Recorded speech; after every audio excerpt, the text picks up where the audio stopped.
Okay. So there's a wonderful verse which describes the relationship between Lord Narasingha and Prahlad Maharaj. I thought I'd share this and we can recite this together. It's from the 7th canto, 9th chapter, 6th verse. Satatkarasvashaduktakila Shubha Sapadi Abhivyakta Paramat Darshana Tatpada Padam Dadam Ashyatanu Klina Hida Ashrulochana. By the touch of Lord Narasingha's hand on Prahlad Maharaj's head, Prahlad was completely freed of all material contaminations and desires, as if he had been thoroughly cleansed. Therefore, he at once became transcendently situated. All the symptoms of ecstasy became manifest in his body, his heart filled with love, and his eyes with tears. And thus he was able to completely capture the lotus feet of the Lord within the core of his heart. Isn't that glorious? As soon as the Lord touched him, he was completely purified. He started off in a beautiful place. He was a 5-year-old boy. And we'll come to this later on. So this pastime we've talked about in some detail. I think we spent a couple of hours discussing it 3 weeks ago, I think. So what I wanted to do was have a little bit of an interactive session with the devotees, if that's okay. We can unmute everybody.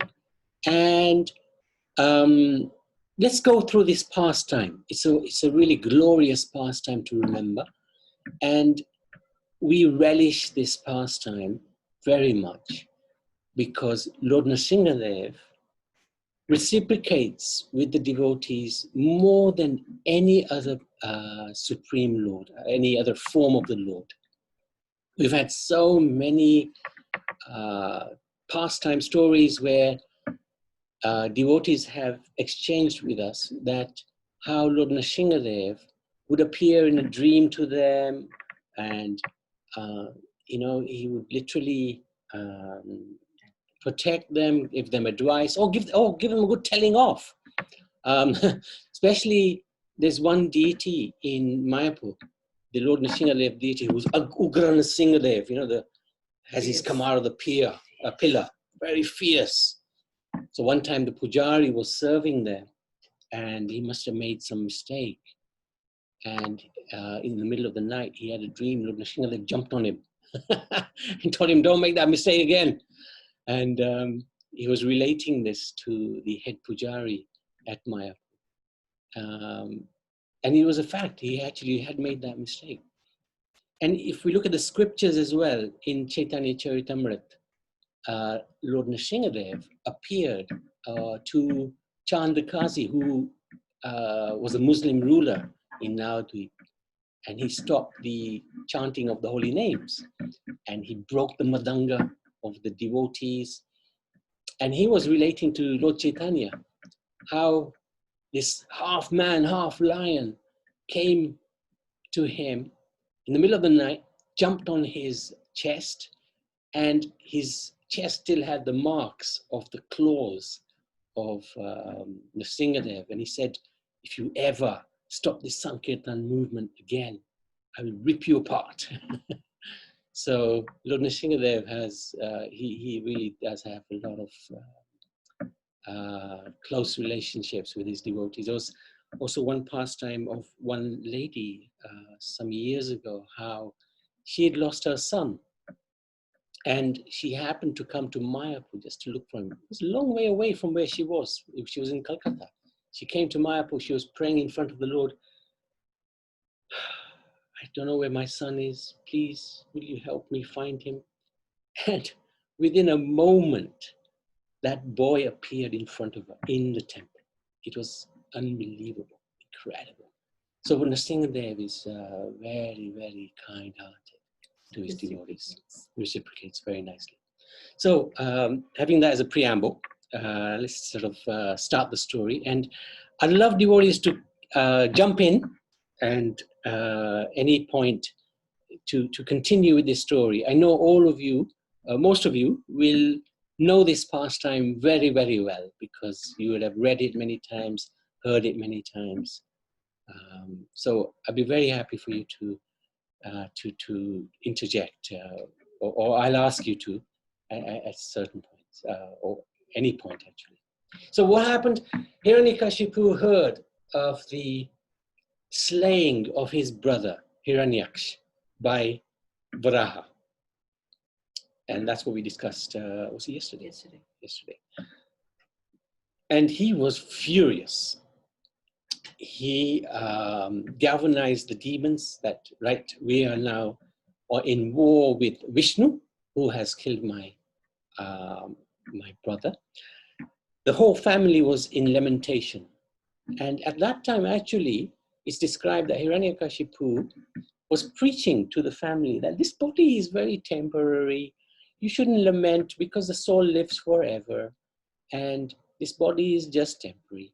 And in this way, he was actually preaching the message of the Bhagavad Gita, or a small section of the Bhagavad Gita, about the eternity of the soul. And in that way, he was pacifying his family members. But inside, he was raging, and he wanted to get revenge against Vishnu. So what did he do? And somebody would like to jump in. Anybody like to speak? You're all shy, aren't you? Unmute. Would anybody like to say anything?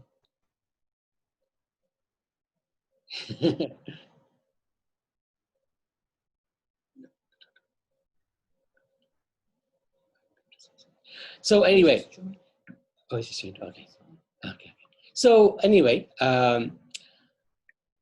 first thing they did, he wanted to become very powerful. He was already very powerful, but he wanted to become immortal, so that when he fights with Vishnu, he knows Vishnu is a worthy opponent, because his brother was very, very powerful. Anyway, he did tapasya. He did a lot of austerities. He stood on his tiptoe. He raised his arms above his head.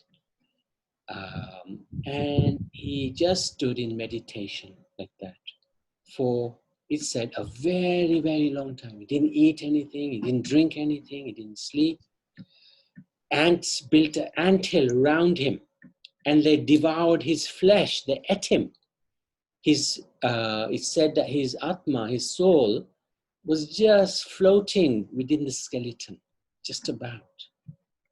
And what was happening was a huge fire was emanating from his body, and that was scorching the whole universe, because this austerity was so severe.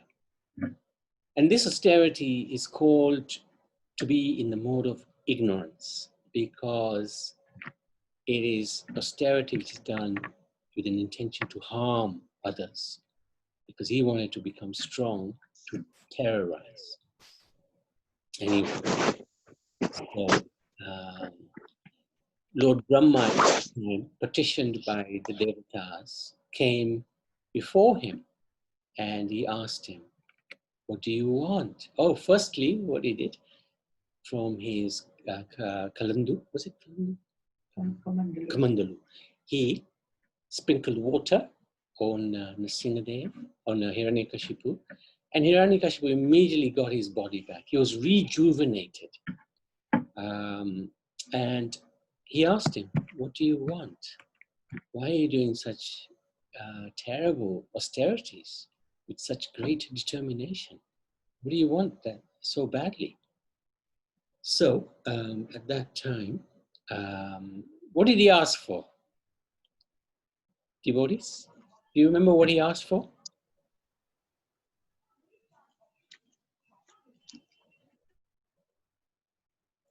Immortality. Immortality. That's right. Please don't keep me. And then what did Brahma say? Karuna, keep going.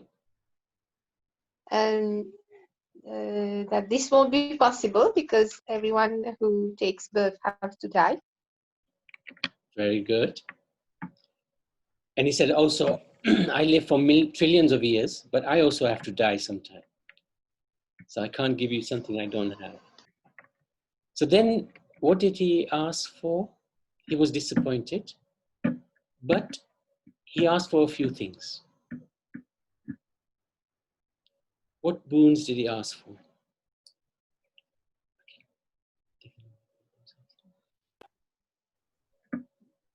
Does anybody remember? Yeah, you can't be killed during the day or night.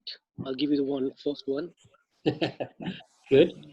Day or night, either on the lap. Yeah. No, lap. Well, he was on the lap. He was killed on the lap anyway. Yeah. It shouldn't be inside the house. It shouldn't be outside the house. Yeah, yeah.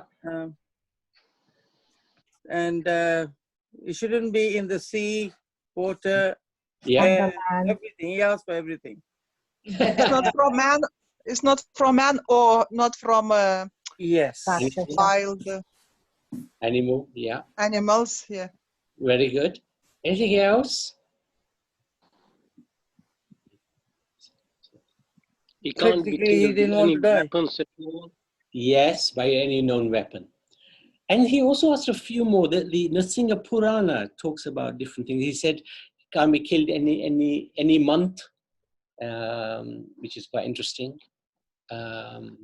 And there was something else. He can't be killed by a curse of the Brahmins, because he offended so many Brahmins. And he knew the Brahmins were very powerful, so he got that one in as well. He tried to cover all the bases. And what was Brahma's reaction? Well, he granted. He says, yeah, okay. That's right. Tatastu. Tata-astu. He gave them all the blessing. And Hiranyakashipu was ecstatic because he was thinking, hey, nobody in this world or from the spiritual world can kill me. So he went on a campaign of terror and he conquered heaven. He displaced Indra from his palace. He started living in the palace. He enjoyed a life of great luxury.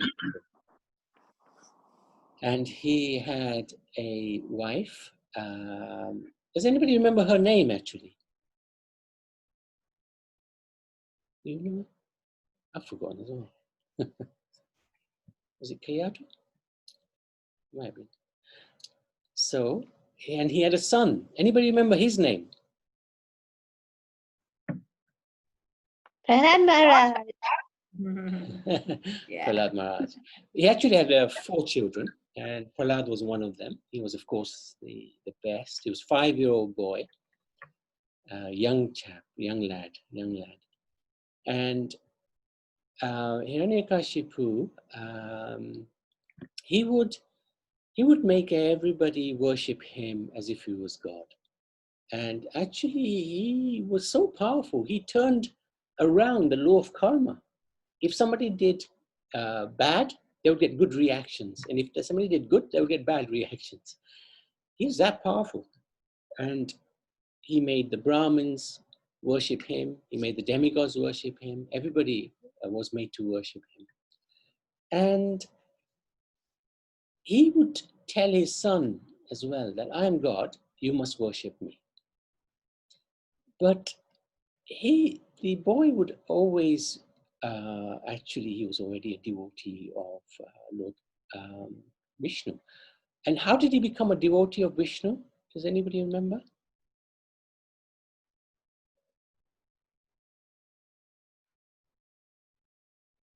How did Prahlad become a wonderful devotee of Lord Vishnu?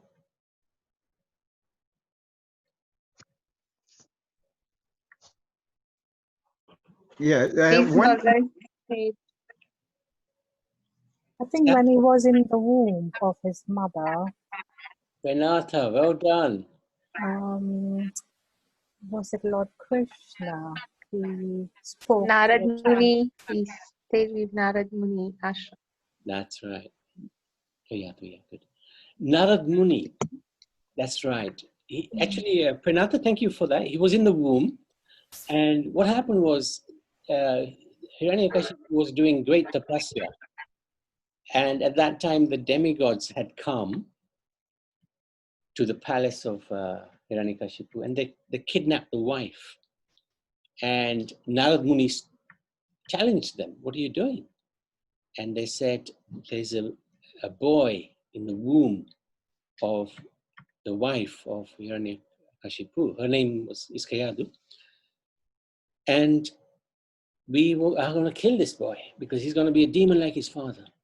And Narad Muni said, "No, you're not going to kill him. He's a devotee." So he took her to his ashram and he preached to the mother. And while he was preaching to the mother, the boy was also listening. The boy became a great devotee in the womb of the mother. He was in the womb for a long time. Yeah, a long time. So Hiranyakashipu would ask his son, "What's the most important thing you've learned at school?" Because they did send him to school. And he would say, "Well, learning politics and art of war, which is what the demons do, is a waste of time. Those who are intelligent have no enemies because they understand they are servants of Lord Vishnu, who lives in everybody's heart." And he would say things like, "Those who are attached to the pleasures of this mundane world should go to a forest place like Vrindavan and meditate upon the Supreme Lord." Like that. The father would get very angry.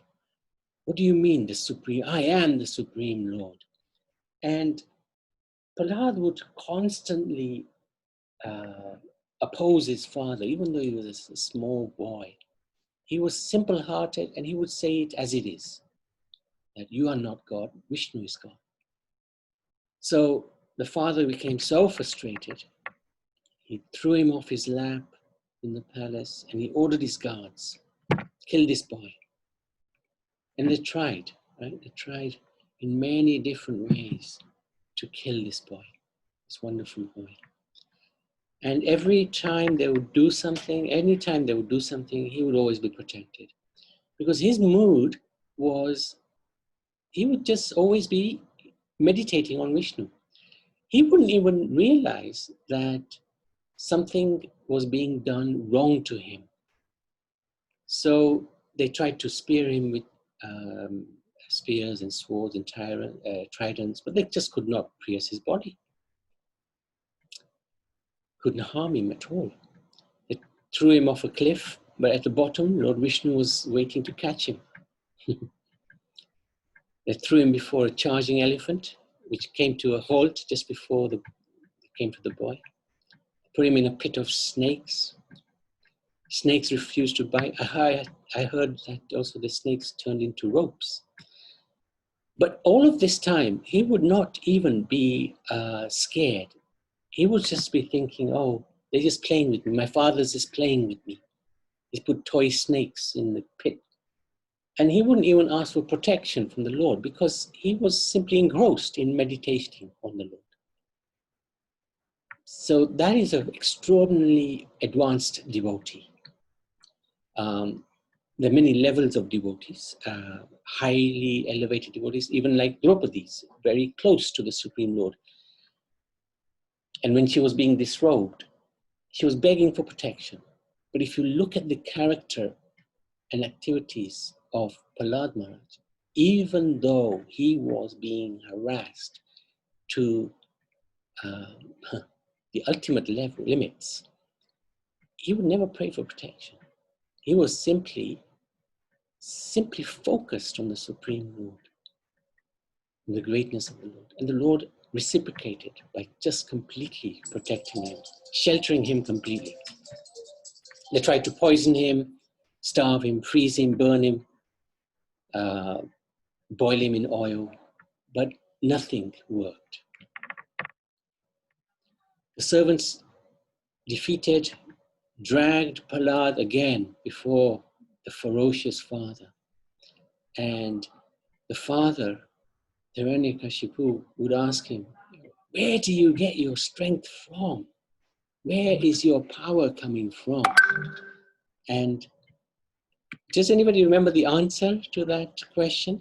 Where do you get your strength from? Where do you get your power from? Anybody like to share? What was Prahlad's answer? did he not have full faith in the Lord? Yes, for sure. So what you're saying is the full faith in the Lord protected him. So that was the source of his strength. Is that what you're saying? I think, did he say he gets from the nature, the fruits, where Lord Shiva is in the fruits, from air he breathes, which is again Lord Shiva. So I think he talks about all the different energies, or the food or the air, whatever he intakes, he says it's all Lord Shiva, and that's where he gets the energy from. And by the way, there's no wrong answers, okay? Right, you're right. I remember watching a movie, or some Mm. TV, I don't know, a video where I vaguely remember. Right. In the scriptures, it's described that he says to his father that, and this is in the Srimad Bhagavatam, he says to him, the source of my strength is the same as the source of your strength, and the source of everybody's strength. And that is Lord Vishnu. That's what Prahlad says to him. He replies, the source of my strength is also the source of yours, Vishnu himself. So at that point, of course, Hiranyakashipu becomes very angry. And he says, okay, you obviously want to die by my own hands. Now, you tell me about this God of yours. Where is this God? I cannot see him. And Prahlad is very innocent, and he's very knowledgeable as well. He knew the science of God very, very well, even though he was so small. And he's an example to us, actually. If we don't know the science of God, and we're quite, we're not 5-year-olds, then we've got some way to go. And partly that's why we are sitting together and discussing these matters. But we should know these things. And if we don't know these things, we need to endeavor to know quickly. Because we don't know how long we will live in this body, how long we have this opportunity to become self-realized like Prahlad. So Prahlad answered, he is everywhere, my father, everywhere. Everywhere? So Hiranyakashipu challenged the boy. Is he in this pillar? There was huge pillars in the palace. And Prahlad, Hiranyakashipu challenged the boy. I can't see him in this pillar. Is he in this pillar? Are you sure he's in this pillar? Prahlad would say, yes, he's in this pillar. I want to see him protect you. He gets a sword from, he's got loads of swords, of course. And he goes to smash the pillar, challenging the boy. If your Lord is everywhere, I want to see him now. I want to prove you wrong. He's not everywhere. He's not in this pillar. And he's not going to protect you now. So he went to smash this pillar. And at that point, there was a deafening roar that came throughout the palace. It came from, the origin was in the pillar, but nobody could find the origin of this incredible noise. The earth trembled.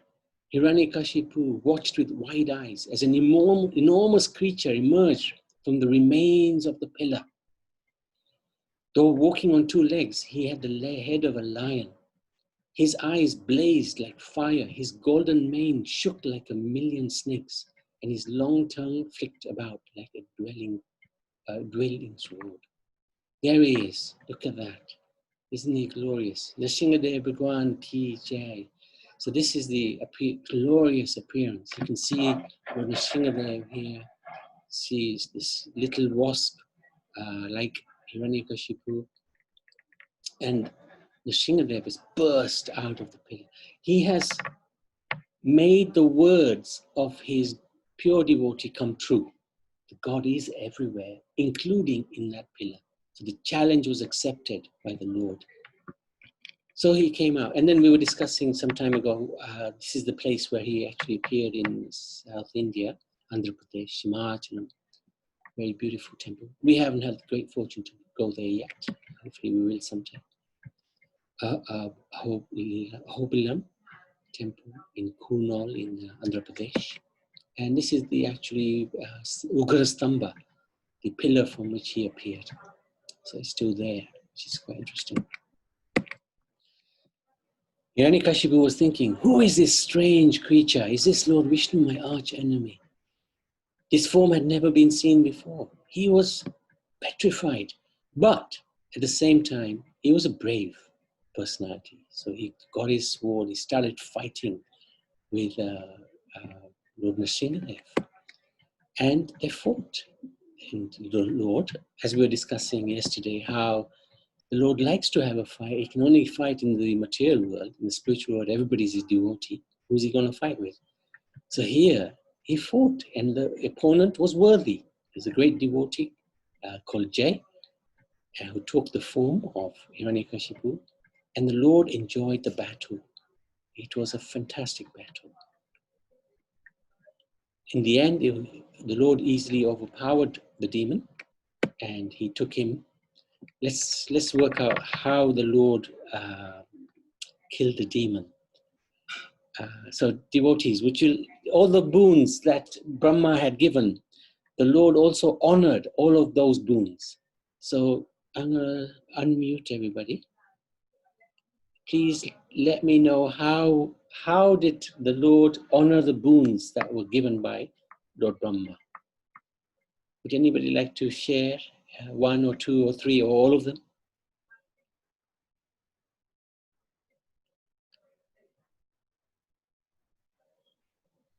Sorry, what was the question?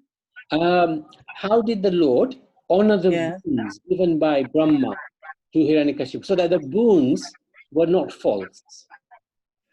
He was in between. Yes. In between the door. Yes. Yes, in the doorway. And in the doorway and on his lap. Yes. So not on land or sea or water, not inside or outside. What else was there? It was not night. Yes, not day or night. So when did he kill him?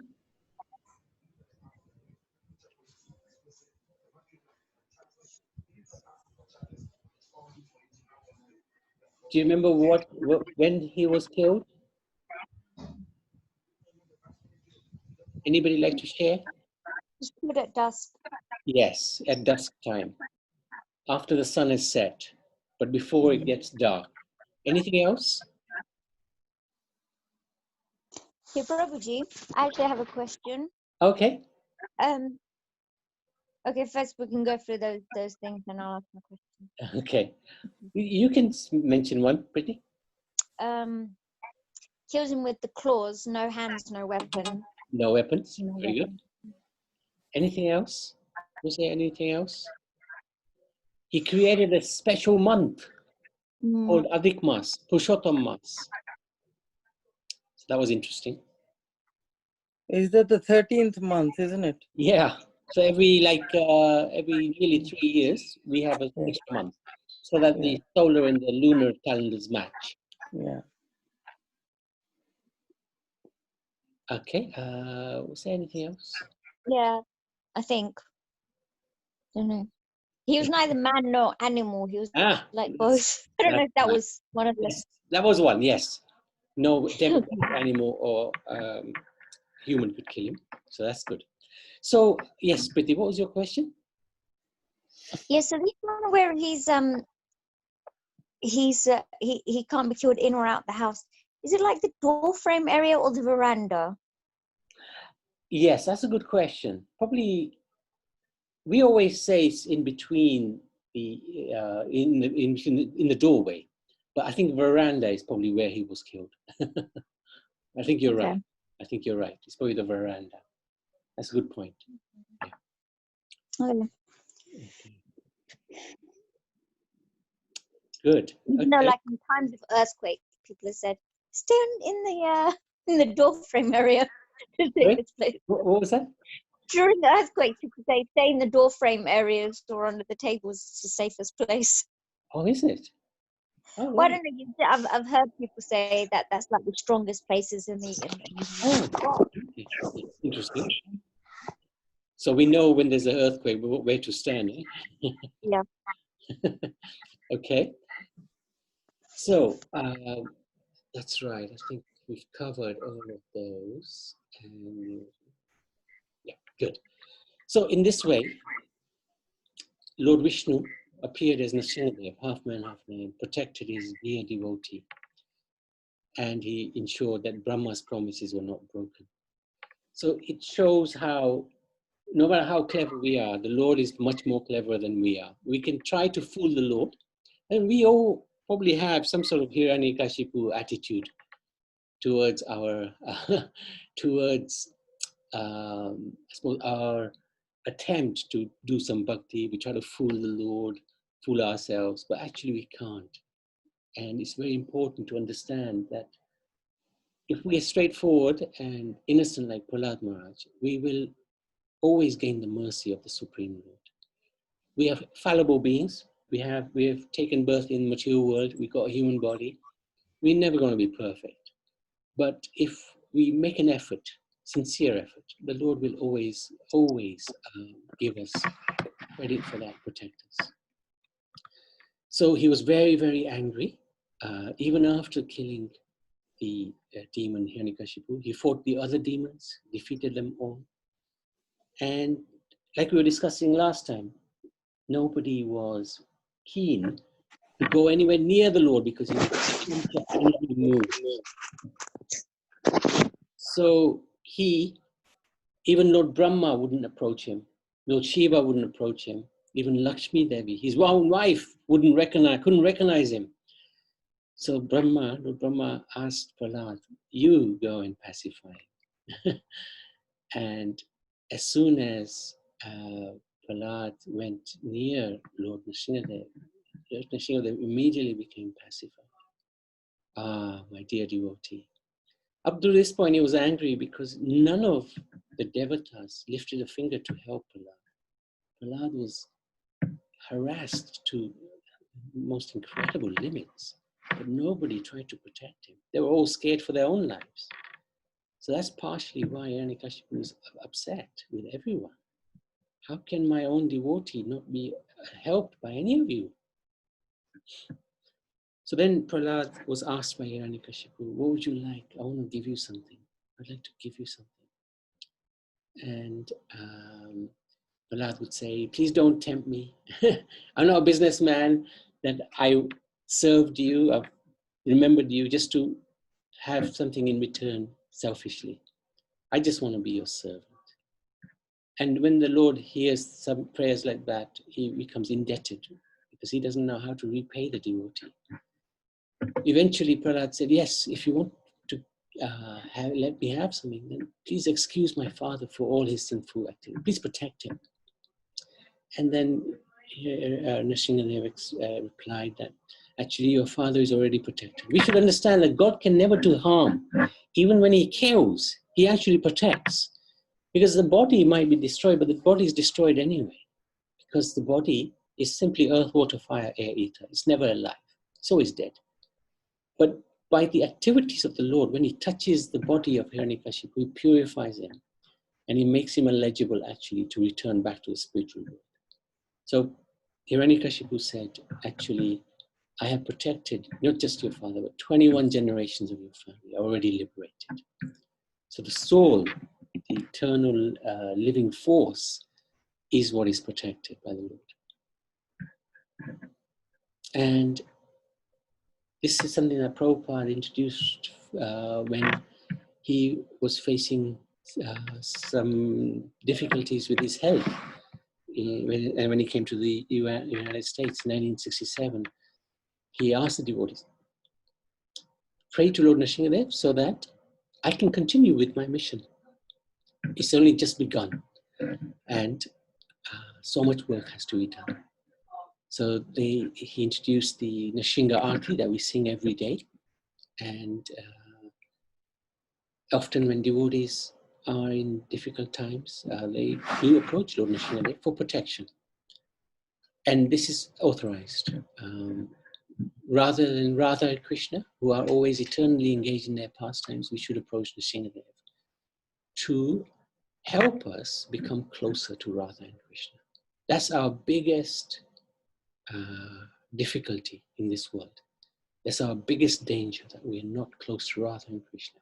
All the other dangers are subordinate to that danger. And if we pray to Lord Nrsimha, let me become close to Radha and Krishna, He will facilitate that. This is a really amazing, picture. This we discussed last time, and I just wanted to share this again with the devotees because it shows the mood of Prahlad, the mood of the pure devotees.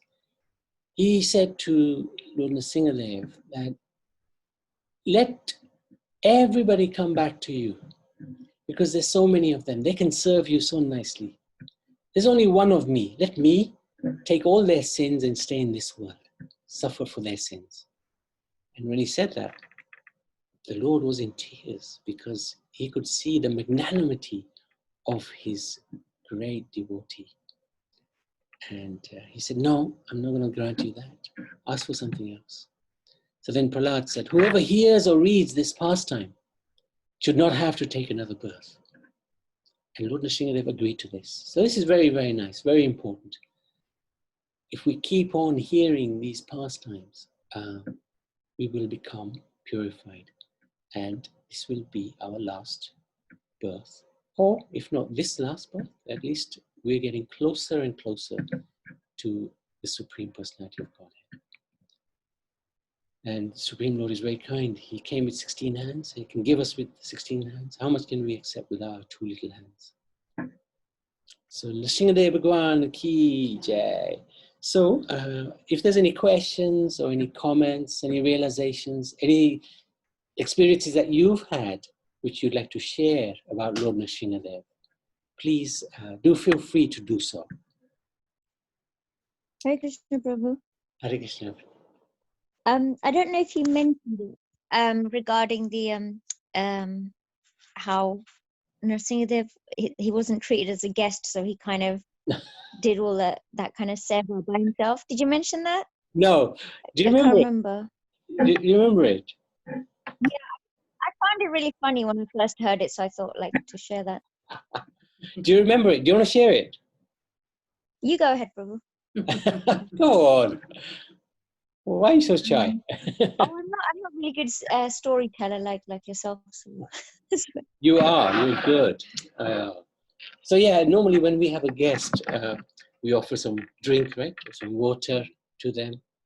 So in this particular scenario, he decided to help himself to a drink. And that was... So first the throne, this is the seat. Okay, but... Okay, go on then. You go for it. Go on. So usually, if we invite someone in and offer them a seat, so, Narasingha appeared in Kashipu, or no one really offered him a seat. So he sat down on Hiranyakashipu's golden throne, and then you offer him a drink. Again, that wasn't offered.